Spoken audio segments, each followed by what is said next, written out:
there, and welcome back to Harvest Development Group's Do Good Better live streams. We've really been pleased with the amount of people who've been watching these events, either live or on their own. They're available on our website and on our Facebook page, so you can view these on your own whenever it's convenient for you. Today, we're very excited to have Neha Govil, who is really a visual communication specialist. And she's going to be talking, she's created a firm called Think Aloud Coaching.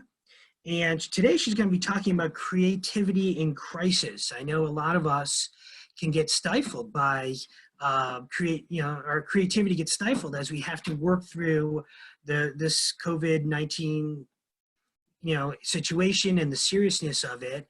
And so I'm really excited to have Neha here, who can really talk about how can we get our creativity side out and flourish during this period. So Neha, welcome. Thank you, Scott. Thank you for having me here.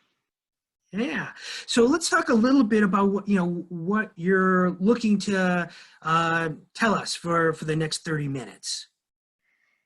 Yeah, I think, Scott, we can very safely, all of us, say that these have been literally a case study in uncertainty, the current times. And while there is so much focus on, what we can do right now, starting with like washing your hands for 20 seconds and, keeping a 6 feet distance and some of those basics like that. But I think this is also the time for entrepreneurs, for businesses, for nonprofits, especially those, that have a far-reaching impact than just their employees or their organizations, to look at a very creative view of their business and, of their organizations, of their entire construct and what it's going to look like when this is all over.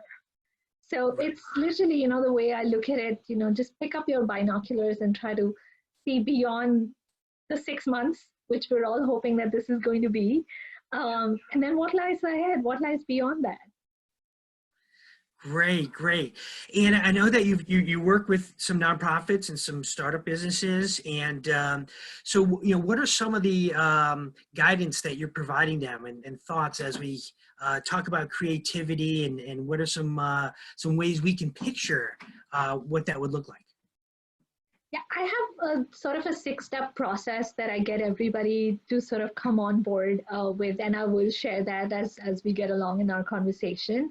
But I think one of the things that I'm asking everybody to do is, it may sound, an oversimplification of the current situation, but I'm saying that, what does it take for you to clear your mind right now?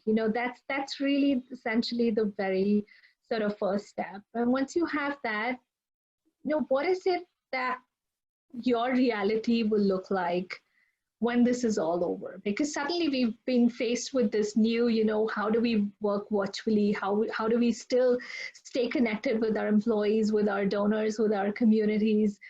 And that's got us to, I would say, very quick thinking, the kind of things that we can do quickly, quick wins, that kind of stuff. But how much of this can sustain beyond this? And what impact does it have on the way we work? Right. So let's just jump into it. Let's talk a little bit about your approach. Yeah, sure. So I have a little something that I would love to share with everybody who's listening in right now or will come back to hear us. And that's a little of my sort of, 6-step process to create, right? So this is an acronym that I built, and each step has a specific intent with which, we go into the process of creation. So it all begins with clearing your mind, and that could take a deep breath, a couple of deep breaths. For some people, it is about getting out in nature, or it could be meditating. It could be, just like totally doing something that's very different from what you do every day, watching a movie, playing with your dogs in the backyard, it could mean really anything. And a very interesting tip that I learned from somebody years ago on how to tell if your mind is clear is get your focus on your eyebrows and see if your eyebrows are relaxed. Because that's where the stress sort of lies. So if in that moment you can feel your eyebrows relax, then that means that your mind is sort of cleared out from all the clutter that was there. The second step then is to release. And release here literally means to release yourself from the expectation that you are going to create something right now in this moment. So creativity is a process of, building as you go along. It could mean different things to different people. But to me, it's simply a mindset that I'm going to release myself from the outcome, the pressure, the stress of creating something right now, and then still staying in that mindset of ideation and just building upon one idea after the other and just going with the flow, going with the process. So that's the second step of release. The third one, I think, is probably one of the most important steps in this process, which is engaging. So you engage your stakeholders, you engage the close group of people, or some of those, handpick some of those who are going to get impacted by this idea that you have, and keep talking to them about your idea, get their feedback.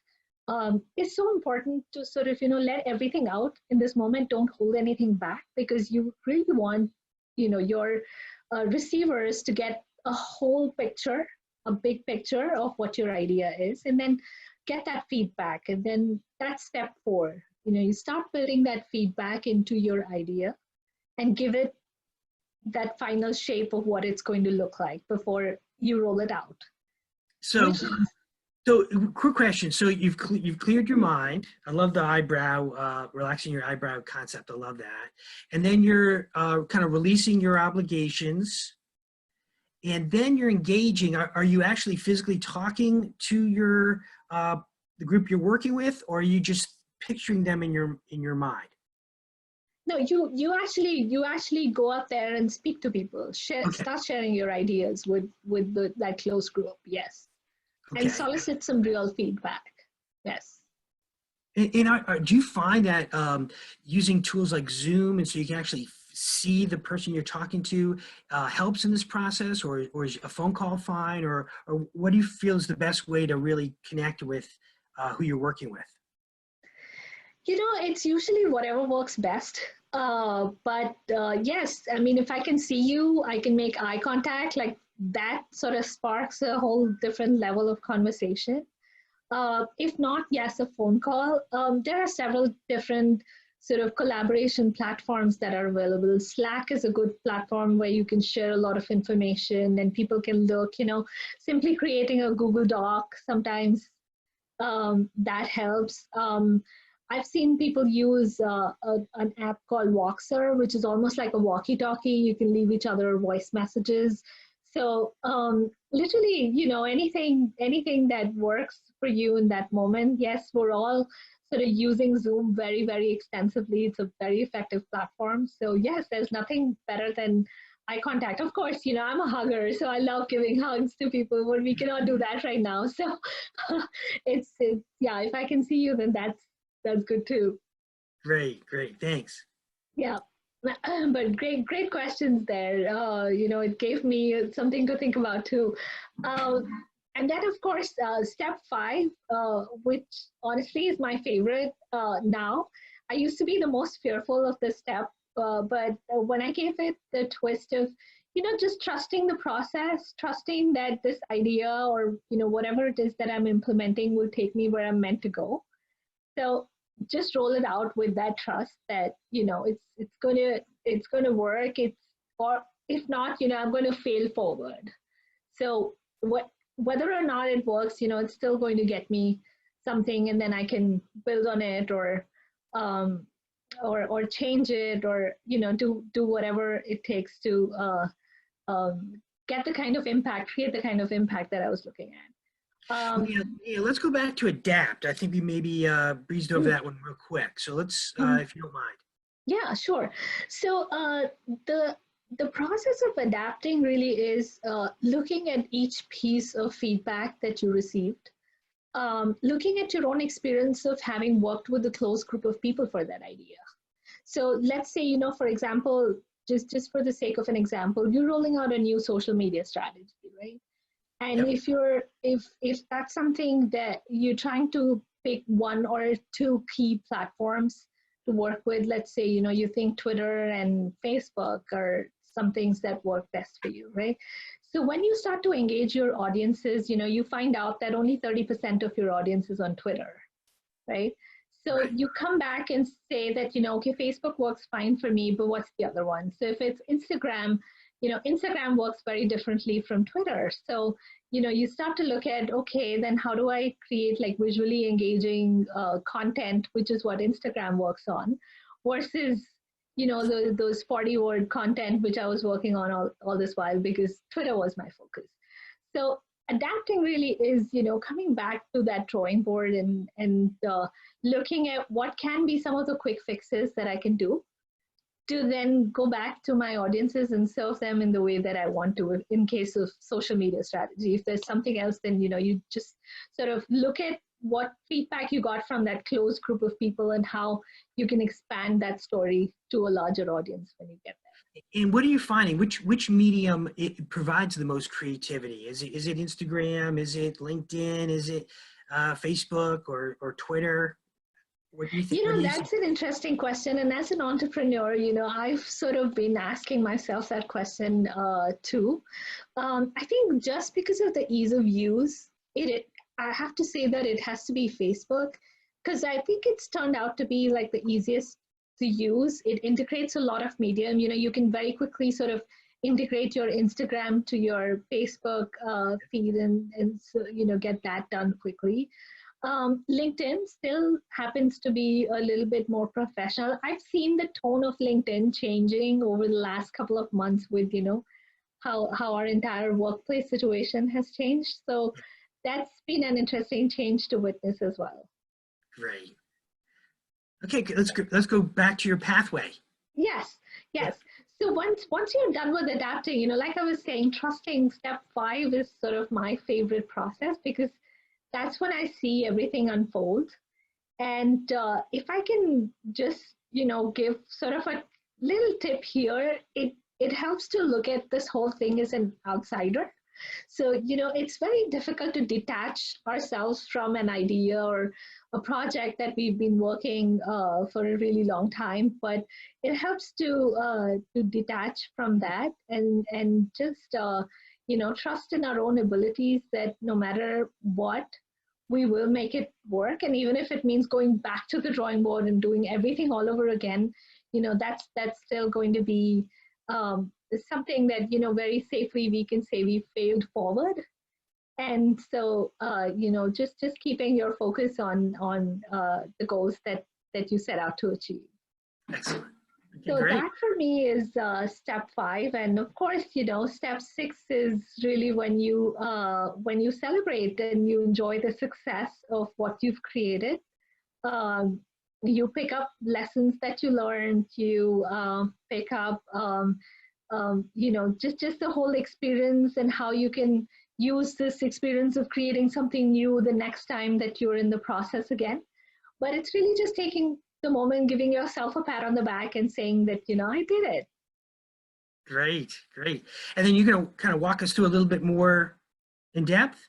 Yes, yes. Yes. So very specifically, I have about 4 or 5 literally, tips that I very simply want to touch upon for everybody who's a nonprofit leader, and really this can sort of extend to leaders in any field. I mean, right now we're seeing our roles evolve and change so much that I wouldn't be surprised if we come up with like really innovative words for designations and roles that people play in organizations.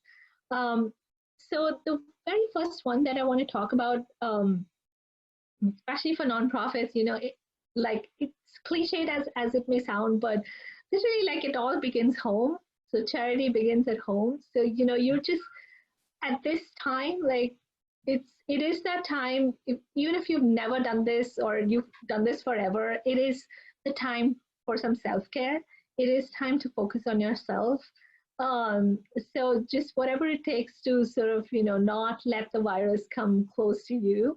It could mean that you're staying home, you're washing your hands for 20 seconds, you're staying 6 feet apart, and at the same time staying connected. Those social connections that we've suddenly missed. There's something very interesting that I heard. We're calling it social distancing. So it's really social connection in spite of the physical distances. And Right. so different ways that you can stay connected with your friends and family. I've seen like people's birthday parties getting celebrated on Zoom, that Yep. kind of fun stuff. um, the second one is engaging your donors. And how can you, still continue to creatively engage your donors? Um, this current time, corporates are looking at or relooking at their spending strategies, and individual donors are relooking at, where they're spending, and there might be so for a nonprofit that really means that those sources of funding may be reducing, or and how can you get creative about still staying connected with your donors? So again, when this is all over, when it's back to business as usual, how is it that your donors still think of you as the first sort of go back to, what's my giving back strategy? So it could be, let's say you've had to cancel a fundraising event. You could ask your donors to reconsider, just foregoing their refunds or donating back their refunds. Or you could look at how you can still do the event virtually, or give them some gifts, uh, like little T-shirts or something that they remember you by. Offering corporates pro bono opportunities to still stay connected with you. How can, an interesting thing that came up while I was researching was donate your commute time. So, you're saving the couple of hours every day that you were looking and traveling to work. How can you donate that time to a cause that, your nonprofit promotes? Excellent. So I like that. Yeah. it could be like several different sort of, ideas like that. Great. The third one, I think, is so important right now, given that we've all gone virtual, is to still have connected employees. So morning messages from the CEO. There have been companies that are doing newsletters again. So I'm seeing newsletters come back again. People are talking about what happened in the week that went by. Um, a lot of founders and CEOs are taking to podcasting or audio or video messages. It could literally mean like living room yoga for your employees. Once a week, everybody gets together to do something together, a virtual happy hour. Um, there are a ton of free courses right now, so you could encourage your employees to upskill. This is a great time to take up a course that you were wanting to. Especially a lot of social media courses, or any new skill. I mean, there are several like artists there giving out free art classes during lunch hours, and the possibilities literally have become endless in the virtual world right I think now. that's a great, box to look at, because when we, this is a great time to kind of build up a skill that you don't have. It could be working with Excel, or if that's something you want to do, or it could be, again, these great free courses. So I think that's a um, great piece to look at. Thank you. Yes, yes, Yeah. yes, truly. And we obviously, nonprofits are all about serving their communities, their focus groups. And so, because it's all virtual, social media is playing such an important role. Float a hashtag that supports your cause, and then um, keep posting content around that hashtag. So pick your couple of platforms that you're going to use. It could be Facebook, Instagram, YouTube, Twitter. Um, so literally just still continue to deliver, donate, and display your focus to your communities. And it could Um, be simple things. We've got all these, children at home doing homeschooling. They could be making colored hearts and then sending it to assisted living facilities or, people who don't, who are feeling isolated. And, yes, that it's a very simple thing to do, but I think it'll mean a lot. those are, yeah, that's a great idea. Yes. And senior living communities, I mean, they really enjoy little children, like anything that they get from little kids. So yes, that connection would be so good to make. I've seen like drive-bys, just people are driving by, like birthday kids or teachers, and they're just waving out. So those are some very good ways to connect with your community. Yes. Yeah. And the last thing, like what I started with saying was still continue to think long term. It seems like we're all in this problem solving mode right now, because there's like really big decisions that need to be taken with a different lens because the reality has changed. But the truth is that this is temporary. And so, how can we continue to think long term? And when I say this is temporary, it's still going to bring about some long term permanent changes. So, preempting what those changes look like for our for our community, in our context. So depending on, what your nonprofit structure is right now, what part of this section of the society it is that you serve, just preempting some of those changes, maybe creating some of those changes that are going to stay with us when this is all over. So this is a time to innovate the way we work. Um, this is the time to think about those long-term sustainable questions, create those sustainable answers. And this is really the time to just take that, that long-term view, bringing out your telescope, looking way into the future. So the one thing that, I'm telling everyone these days, that, and no matter who it is that I'm talking to, it is that this is really the time to take a creative perspective and seize this moment of truth that we've all been faced with. Great. So aside from the kind of the lesson about taking this time to take a creative perspective, what are some other lessons learned that you're finding, or maybe a best practice that you're seeing during this period? I think one of the really big ones is that as employees work virtually, I think this is one of the things that clearly everybody wants to take into the future. And how is it that we can still achieve the same results that we were, but save all that time traveling? That gives me more time to spend with my family. That reduces so much stress from my day-to-day. So how is this virtual world going to work, and how is it that we can make it work for us? For some setups, it does mean investment in technology. For some setup, it does mean upskilling, because not everybody is so used to, just doing several things on the laptop at the same time.